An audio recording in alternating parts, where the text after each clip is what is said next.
네, 오늘은 마음속 진공은 없다. 죄악을 버리고 성령으로 채우라. 마음속 진공은 없다. 죄악을 버리고 성령으로 채우라 라는 제목으로 하나님 말씀 증거하도록 하겠습니다. 우리가 성령의 세례를 받게 될 때 일정한 순서를 경험하게 됩니다. 성령께서 임하실 때 가장 먼저 나타나는 현상은요, 우리의 죄를 깨닫게 하시고 회개의 눈물을 흘리게 하시고 회심의 결단을 하게 만드십니다. 즉, 과거의 죄악을 반복하는 삶을 완전하고도 철저하게 버리게 하셔서 죄로 얼룩져 있던 우리의 마음속 공간을 깨끗하게 청소해 주신다는 것입니다. 연이어 벌어진 현상은요, 여러분, 그 깨끗이 청소된 빈 공간을 그냥 빈 채로 진공 상태로 그냥 두시는 것이 아니라 새 마음 새 영, 곧 하나님의 영이신 성령으로 가득 채워 주신다는 것입니다. 따라서 여러분, 성령의 체험을 경험하신 분들은 현재나 2000년 전의 초대교회 성도들이나 저 500년 전의 종교개혁대 사람들이나 성령의 세례를 받는 순간에 대해 똑같은 동일한 경험과 동일한 고백을 하게 되어 있다는 것입니다. 여러분, 여기서 한번 생각해 봅시다. 왜 성령의 역사는요, 일정한 순서를 거치게 하셨는지에 대해서 한번 생각해 봅시다. 어째서 성령의 강력한 임재를 우리가 경험할 때 한량없는 기쁨이 먼저 우리 마음속에 가득 찾아오고, 연이어서 죄에 대한 회개가 뒤따르지 않고 반대로 늘 강력한 회개가 먼저 있은 후에야 비로소 성령께서 우리 마음 가운데 찾아와 주시는지 한번 그 이유에 대해서 한번 살펴보도록 하겠습니다. 여러분, 가장 먼저 생각해 볼 것은 우리 마음은 항상 비어 있는 것이 아니라 무언가 차지하고 있다는 것입니다. 가득 채워져 있다는 것입니다.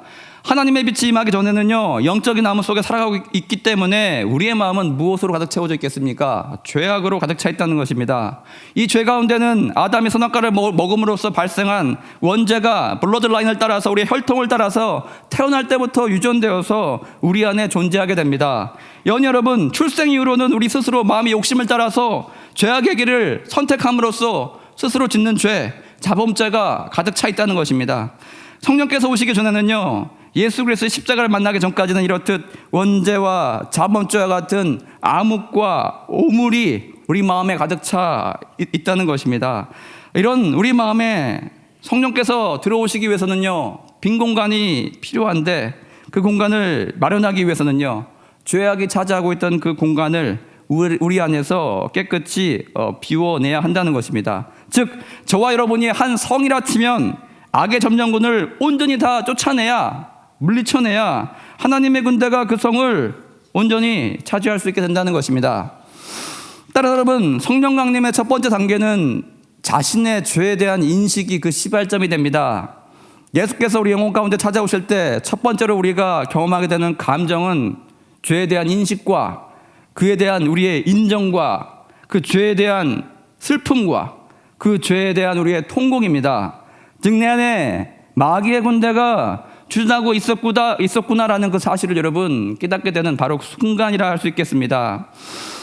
그동안 나름 잘 살아왔다 자부한 사람에게조차 하나님 앞에서는 파멸될 수밖에 없는 죄악들을 생각나게 하신다는 것입니다. 그것은 마치 여러분 커다란 전신 거울 앞에 선 자신의 모습을 본 것 같습니다. 영적인 CCTV가 영적인 블랙박스에 녹화된 기록이 갑자기 재생되면서 우리의 죄를 짓던 모습을, 그 장면들을 우리 앞에 생생하게 선명하게 보여주신다는 것입니다. 그 죄악을 발견하고 인정해야 될 때 우리는 너무나 떨리고 당황하게 됩니다. 자기가 추구해온 모습이 갑자기 너무나 어이가 없고 형편없게 느껴진다는 것입니다. 이상적으로 생각했던 내 자신의 모습이 단번에 여러분 와르르 무너지게 된다는 것입니다. 마치 산돌이 공중에 뜨더니 우리가 세운 우리 자신의 거대한 우상에 와서 부딪혀서 마치 가루와 먼지와 같이 그렇게 산산조각 나게 되는 그런 경험을 우리가 하게 됩니다. 이때 모든 사람들은 인정하게 됩니다. 나는 의인이 아니고 죽을 죄인이었구나. 내 안에 내가 해결할 수 없는 그런 죄들이 가득 차 있었고 덕지덕지 구석구석 끼어 있구나. 오라 나는 공고한 자로다. 이 사망의 몸에서 누가 나를 건져내랴. 이런 여러분 한탄과 슬픔이 동시에 물밀듯이 쓰나미와 같이 우리 마음 가운데 밀려오게 되어 있습니다. 그래서 여러분 통해와 자복으로 나가게 되었다는 것입니다. 이때 여러분 우리의 심령에 큰 지진이 발생하게 됩니다. 땅이 갈라지고 지하의 샘이 땅 위로 터져 나오듯이 저와 여러분의 마음에 갈라진 틈새 위로 통해의 눈물이 솟구쳐 오른다는 것입니다. 이렇게 자신의 죄악을 넣고 어찌할 바를 몰라서 깊이 절망하고 있을 때 드디어 예수께서 성령으로 슬픔과 절망에 빠져있는 저와 여러분에게 찾아와 주신다는 것입니다. 이제 내가 왔으니 넌 더 이상 슬퍼하거나 걱정하지 마라. 너의 그 죄를 해결하려고 하나님이 정하신 영원한 희생제물이 되어서 내가 십자가에 달렸다. 나의 피가 가시관에 찔린 머리와 대못이 박힌 손과 대못에 박힌 발과 채찍에 갈라진 등과 창에 찔린 허리로부터 너희에게 흘러나와서 너희에게 뿌려지고 적셔지고 발라졌으니 너의 모든 죄가 이제 제사함을 받게 되었다. 그러는 너희는 더 이상 슬퍼하지 말고 더 이상 통곡하지 마라. 이제 영원히 죽지 아니하고 영원히 사는 존재가 되었다. 너희는 마음에 근심하지 말고 이제부터 너희는 나만 잘 따라와라. 이렇게 여러분 친히 찾아와서 말씀해 주신다는 것입니다. 내가 어찌할 수 없는 죄악에 대한 완벽한 해결책이 예수의 피에 있다는 사실을 여러분 깊은 슬픔 속에서 절망의 순간 속에 그것을 깨닫게 됩니다. 바로 그 순간 여러분이 진리를 수납하는 순간, 이 진리가 우리 마음 가운데 와서 부딪히는 그 순간에 우리의 마음은 슬픔과 절망이 아니라 갑자기 하나님께 주시는 기쁨과 환희와 소망으로 여러분 바뀌게 되어 있어요. 연연히 죄악에 청소되고 빠져나간 그 자리에 하나님의 성령께 찾아와 주셔서 그 마음을 가득 채워 주신다는 것입니다. 보라, 이전 것은 지나갔으니 새 것이 되었도다. 새 포도주는 새 부대에 부어야 포도주도 보존되고 부대도 터지지 않는 말씀과 같이 죄악에 오염되었던 우리의 마음이 새 마음으로, 죄악의 종로로 타던 우리의 몸이 하나님의 성전으로 변화되는 것입니다. 여러분, 지금까지 살펴본 바와 같이 성령의 임재에는 늘 회개가 먼저 찾아옵니다. 마태복음 3장 3절 말씀 보시면 광야에 외친 자의 소리가 있어 이르되 너희는 주의 길을 준비하라. 그가 오실 길을 곧게 하라 하였느니라. 이 말씀과 같이 여러분, 세례 요한은 광야에 외친 자의 소리로 예수님의 오실 길을 준비하고 예수님의 오실 길을 곧게 만드는 그런 역할을 했습니다.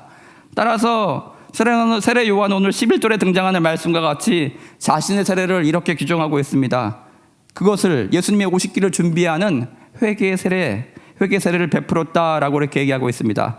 11절 다시 한번 우리 큰 소리내서 읽어보겠습니다. 준비 시작. 나는 너희로 회개하게 하기 위하여 물로 세례를 베풀거니와 내 뒤에 오신 이는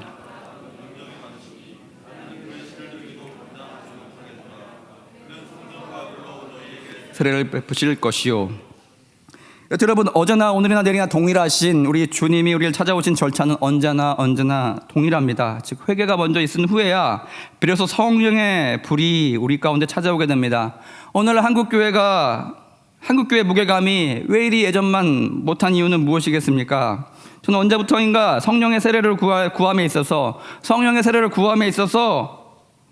우리 마음의 죄악들을 깨끗이 청소하고 비우는 회개의 과정은 어느 순간인가부터 약화되었고 축소되었고 심지어 여러분 생략된 채로 큰 의미를 부여하지 않은 채로 그저 지나가게 그렇게 다루었다는 것입니다. 그저 성령의 임재와 능력만을 구하고 있었기 때문이라고 생각합니다.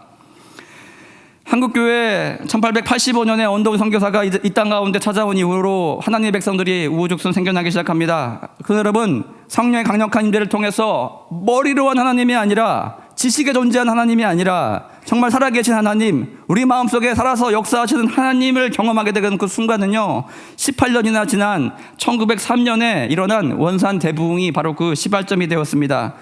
1903년 8월 원산에 12명의 선교사가 연합기도회로 모이게 되었습니다. 저들은 모두 여름휴가를 이곳으로 왔습니다. 왜냐?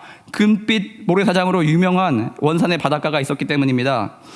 중국 감리교 소속의 화이트 양과 1900년 의화단 사건을 피해서 원산으로 왔다가 남게 되었던 맥컬리 부인의 제안에 따라서 하디 선교사님에게 인도를 부탁하게 됩니다. 그곳에 모인 선교사들은요, 8월 24일부터 30일까지 일주일 동안 여름 수양회로 모이게 되었습니다. 선교사들은 하디에게 기도를 가르쳐 주십시오라고 하면서 기도에 대한 주제를 주고 3번 설교해 줄 것을 부탁했습니다. 그래서 그는 요한복음 14장 말씀을 가지고 기도의 3가지 본질인 그리스도 안에 거함, 그리스도를 믿음, 그리고 성령의 체험에 대해서 설교하려고 준비하고 있었어요. 근데 여러분, 준비하는 과정에서 하디는 자신의 공허한 영혼, 그 영혼 가운데서 나올 곳이 없다는 것을 깨닫게 됩니다. 이때 하디의 마음판에 하나님의 손가락이 나타나서 큰 글씨로 메네 데겔 우바르신, 다니엘서 5장 25절의 말씀이 새겨졌습니다. 메네, 계수하니 기한이 찼다. 데겔, 저울에 달아보니 무게가 모자란다. 우바르신, 조각조각 낼 것이다. 분열될 것이다. 멸망할 것이다. 즉 하디의 마음속에 떠오르는 이 다니엘서 5장 25절의 문구를 통해서 이 수련의 말씀을 전하기에 자신은 자격미달, 함량미달인 그 모습을 깨닫게 됩니다. 다시 말해 자신의 근본적인 문제가 영성의 부족인 것을 알게 되었어요. 여러분, 영적인 현실 타격이 왔어요. 현타가 온 것입니다. 자신의 이런 한계를 바라보며 하디는요, 절망했어요. 슬퍼했어요. 이런 회개 과정을 지나고 난 이후에 하디는요, 밤을 새워서 기도하기 시작합니다. 그리고 자기에게 없는 하나님의 성령을 구하기 시작해요. 성령의 충만함을 구합니다. 사도행전 2장 33절의 말씀을 붙잡고 구하는 자에게 성령을 부어주시리라는 약속을 붙들고 밤새워 그렇게 기도했습니다. 밤이 다가고 새벽 미명이 이럴 즈음에 드디어 그에게도 성령이 임했고, 기도했던 무릎이 펴지고 일어났을 때 그는 이미 성령 충만 사람이 되었습니다. 그리고 여러분, 그 성령 충만한 채로 하디는 수련의 강사로 나서서 강대상에서 동료 선교사들 앞에서 자신의 과거 사역이 완전히 실패했고, 그 실패의 원인이 자기에게 성령의 능력이 없었기 때문이라고 솔직히 인정하게 됩니다. 너무나 괴롭고 창피한 고백이었죠. 그러나 하나님께서는요, 창세기 50장 20절 말씀과 같이 이 부끄러운 고백 또한 선하게 바꾸어서 많은 백성들의 생명을 구하려고 계획하셨습니다. 이때 하디의 깊은 참회를 듣고 있던 다른 선교사들에게도 동일한 회개의 영이 부어지게 되었어요. 성령의 충만함을 경험한 하디가 여기에서 멈췄냐? 아니요, 더 나아갔습니다. 연이어 바로 돌아오던 주일이었던 8월 30일 주일 예배 때 이번에는 외국인 선교사들 그 앞에 선 것이 아니라 일반 한국인 회중들 앞에서 고개를 들지 못한 채로 자신의 완악했던 마음과 부족한 믿음, 영적인 무능력, 그리고 서구 선교사로서 인종적 교만들, 이것들을 솔직히 한국인들 앞에서 고백했습니다. 이때 여러분, 교인들은 진실한 회개가 무엇인지 눈으로 바라보게 되었습니다. 그리고 그들도 자신들의 죄를 깨닫고는요, 견딜 수 없는 고통 속에서 하나님께 용서를 구하는 기도를 드렸어요. 그들은 성령의 능력에 감동되어서요, 흉악한 죄까지도, 감히 입에 담지 못할 그 죄까지도 다 앞에 나와서 공개적으로 고백하지 않을 수 없게 되었습니다. 저들의 마음속에는 회개와 죄에 대한 고백, 그 죄악들이 청소되고 정리된 자리에 성령으로 채워주시는 하늘의 보화와 보상이 뒤따랐습니다. 이 성령의 능력은 이후에 조선 방방곡곡으로 여러분 전파되게 되었다는 것입니다. 여러분, 한국교회의 부흥은요, 이처럼 한 청년 선교사의 회개로부터 시작되었습니다. 이 하디 목사님은 당대 가장 유명한 부흥 강사 중에 한 분으로서 1907년 평양 대붕이 일어나기까지 전국을 돌면서 초청 강사로서 민족 가슴에 성령의 불을 붙이는 주님의 횃불로 그렇게 영광스럽게 쓰임받게 되었습니다. 이와 같이 우리 또한 우리 집의 거실벽에, 또한 우리 마음판에 커다란 글씨로 메네 데겔 우바르신, 이 문구가 나타나는 현실을 여러분 경험해야 됩니다. 즉, 나의 죄악과 나의 자아가 만든 왕국이 나의 함량미달로 인하여서 곧 무너지게 될 거라는 경고의 메시지를 우리는 받아야 됩니다. 그래야 할 때 여러분, 성령의 능력과 성결한 삶의 함량미달인 나 자신에 대한 진정한 회개가 임하게 된다는 것입니다. 이를 통해서 교회 개혁과 부흥의 첫 걸음이 시작된다는 것입니다. 우리 모두는요, 자신의 발을 벗고 하나님의 저울 위에 내 삶의 영적인 체중을 여러분 달아봐야 됩니다. 이는 하나님께서 원하시는 그 부흥은 인간적인 힘이나 말재주로 되지 아니하고 오직 하나님의 영이 참된 회개로 죄악이 씻겨나간 그 자리 가운데 충만하게 부어질 때 비로소 가능하게 되기 때문입니다.